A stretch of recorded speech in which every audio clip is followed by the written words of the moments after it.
Hi friends, thanks for joining me today.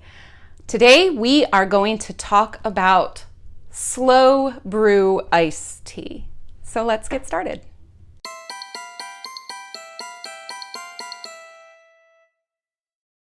There are a few ways to make tea that doesn't necessarily have to involve hot water. You can make tea overnight in your refrigerator, or you can make tea in a jar outside in the sun. So it happens to be raining today, which means we're not going to get to sun tea today. That's okay, because we will have sunny days again. We are in the height of summer, and we just happen to have a couple days of rain. The reason why I want to do this now is because we have some people coming over for board games tomorrow. So I am going to make refrigerator tea today, and we'll do sun tea another day. But it's all going to be part of the same video because of the magic of editing. So I have this pitcher by Adagio Teas. This is 44 ounces, which is a pretty decent size. It's a little more than a quart, which is 32. It does come with a strainer basket that attaches in here. So this is glass, this part up here is plastic, but it's really great for brewing tea. You could put hot water in this and brew your tea hot and then add ice to chill it and have iced tea that way. This is gonna go overnight in the fridge and will be ready when my guests come over tomorrow. Adagio Teas, this is not sponsored by them in any way. I just buy a lot of my teas from them. They also make iced tea. This is one. Just a pre-measured bag of tea. Here it is. Pre-measured tea. This one is wild strawberry iced tea. I have almost all of their flavors in this. It's just so convenient to be able to throw a bag into my beautiful pitcher and put some water in there and call it done. It's just really great. So that is what we are going to do. And I'm going to start by putting the tea bag. Well, I'm going to start by taking the lid off. And we're gonna take this tea bag and just pop it in there. Now, when you're brewing tea cold or for longer periods of time at lower temperatures, it's not going to release the tannins that happens at higher heat. So you can brew black teas or green teas, and they take very well to this method because you can get a nice strong tea that doesn't have any of that bitterness in there. This one, wild strawberry, is rose hips, hibiscus, apple pieces, natural strawberry flavor, strawberries, and raspberry leaves. So this is a tisane. It's not technically a tea, but it's fine because it's nice and refreshing. So here we go, tea bag in the container. The general rule of thumb when brewing tea in a pot is you want a teaspoon per 8 ounces of water plus 1 for the pot. So this is 44 ounces. Therefore, I want 6 teaspoons of tea in here. 40 divides into 8 5 times. You would put 5 teaspoons in here plus 1 for the pot. That's how we arrive at 6. The extra ounces of water kind of don't matter so much, and it's just a general rule of thumb when you're pot brewing like this, because whether it's hot or cold, we are still essentially brewing in a pot. So let's get some water in here and we'll pop it in the fridge, and I'll come back tomorrow when it's all done. First sound it makes, ow. Voiceover? Yep, well, mute it out and voiceover that just as steady as you can. You will get a credit in this video as camera woman. Don't make me laugh, Mom. Okay. All the way to the top. Then, am I still in the frame? Yes. There we go. Come on. What is the stuff floating in there? It's tea. I'm gonna get a little closer so they can get a view of this. We're going. Alright, nice and steady as you can. I'm gonna move around so that they can get a view of you putting it in. There we go.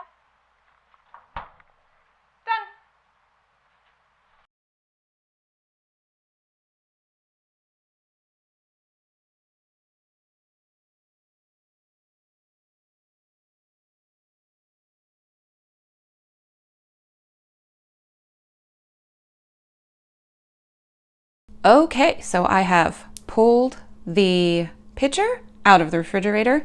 You can leave the bag in here if you want to. I'm going to go ahead and take mine out.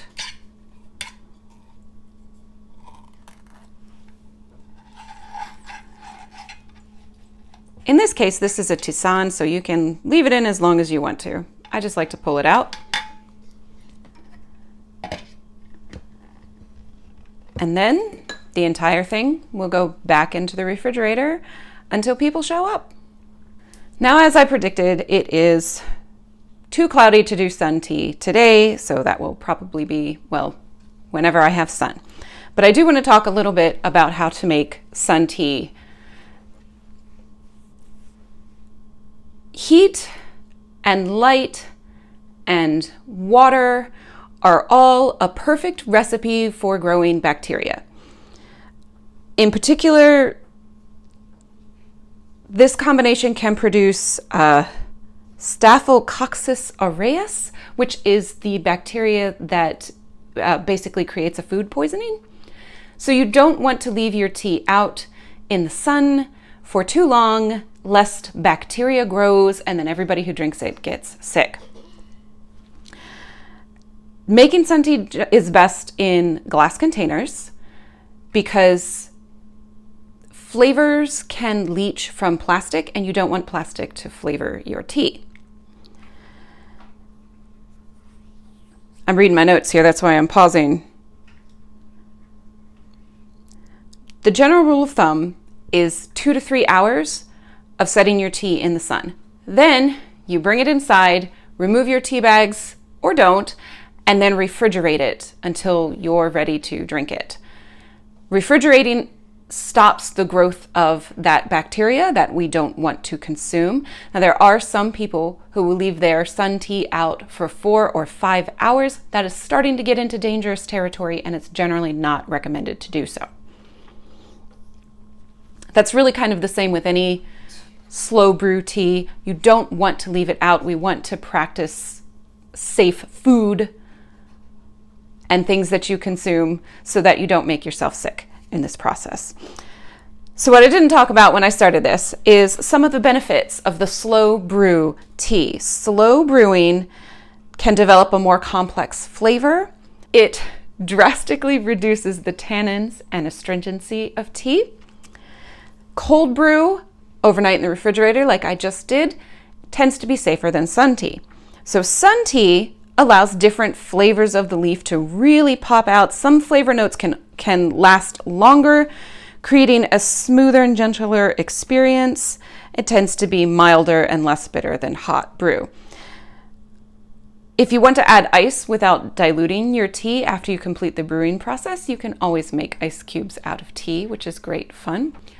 Slow brew really produces a very unique flavor in both tea leaves and any herbs that you may add to your brew. So I definitely recommend you give it a try. And next, we're going to do some sun tea.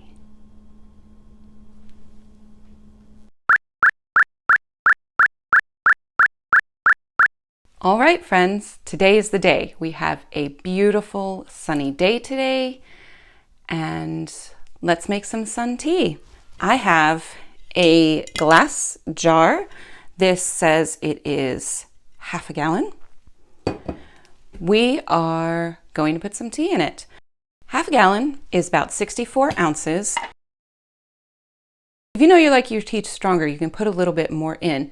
So at 64 ounces, you're putting in 8 bags of tea plus 1 for the pot, which is 9.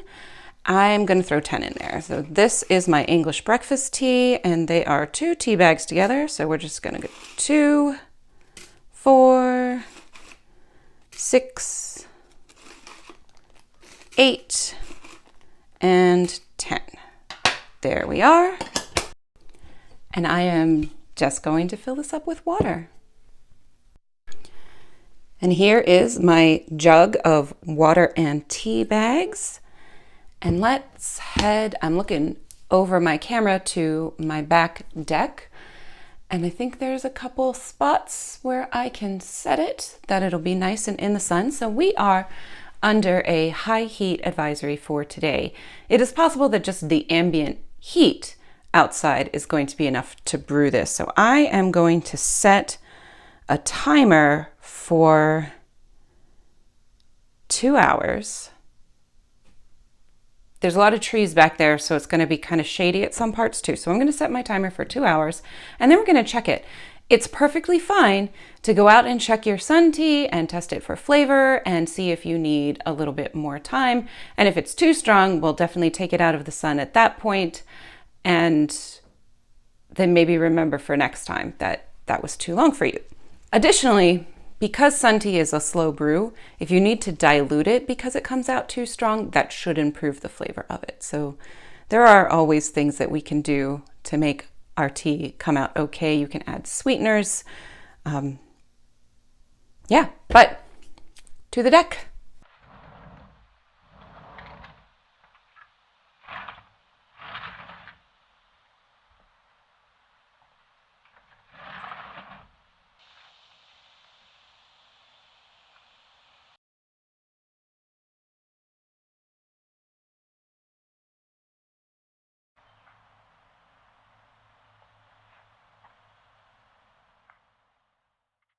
All right, we are back inside with our sun tea. Here it is. I ended up leaving it out there for just 1 hour. This is a very, very dark brew. It looks really good. I did not taste test it because I'm pretty sure it's gonna be fine. But that is about the color that I like my iced tea. So I decided it was good enough. So let us take the bags out.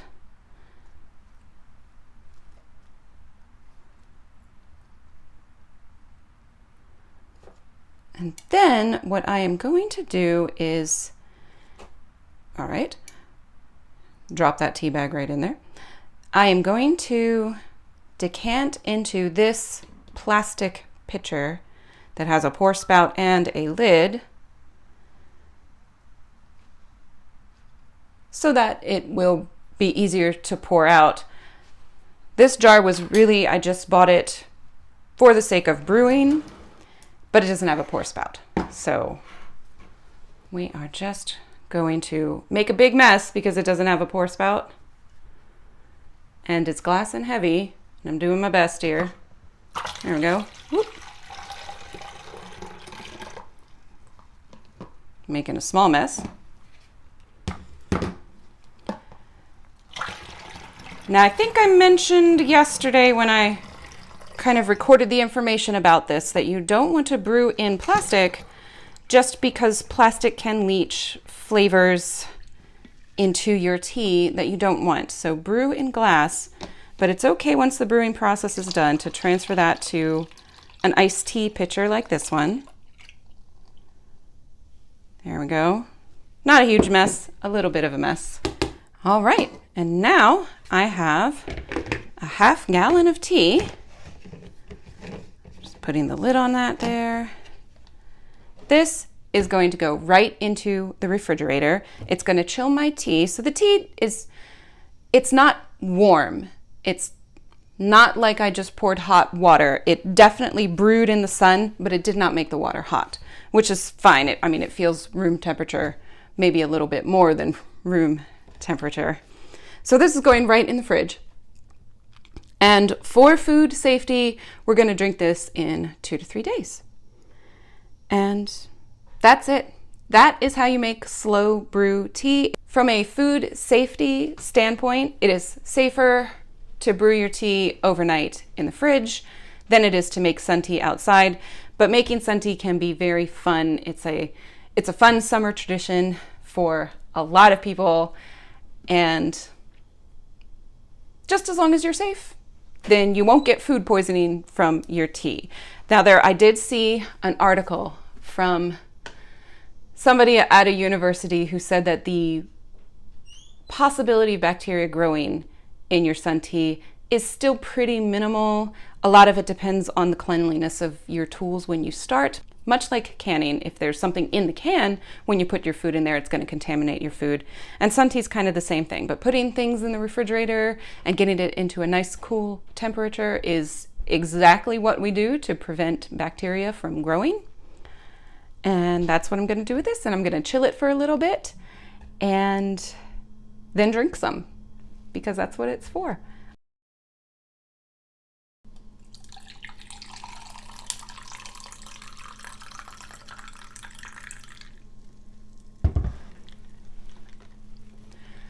So here we are, a nice cup of iced tea. I threw some ice in there.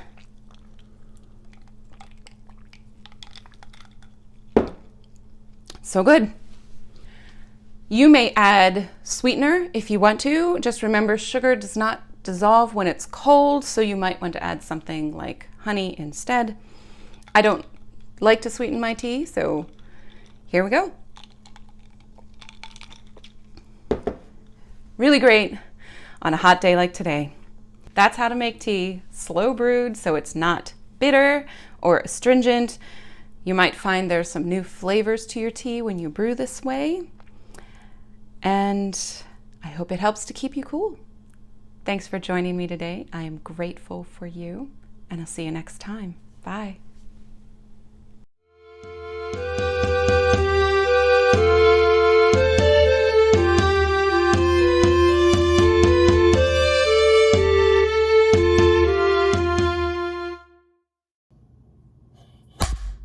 The general rule of thumb when you are brewing pots of tea, and slow brewed tea is no different, is you want 1 teaspoon per 8 ounces of water plus 1 for the pot. So this one at 44 ounces, I need to do some math here, and my brain doesn't math. I had this all written down and I didn't grab my paper. Hey Laura, 44 divided by 8. 44 divided by 8? Mm-hmm. Well, 40 divided by 8 is 5. There we go. Okay. It drastically reduces the tannins and Why can I not say this word? All right. No. It is, from a food safety standpoint, it is safer. From a food safety Speak! I could drink some now. It's, room temperature, but I managed to not grab a cup for that. What a silly thing to say. I can edit to my heart's content.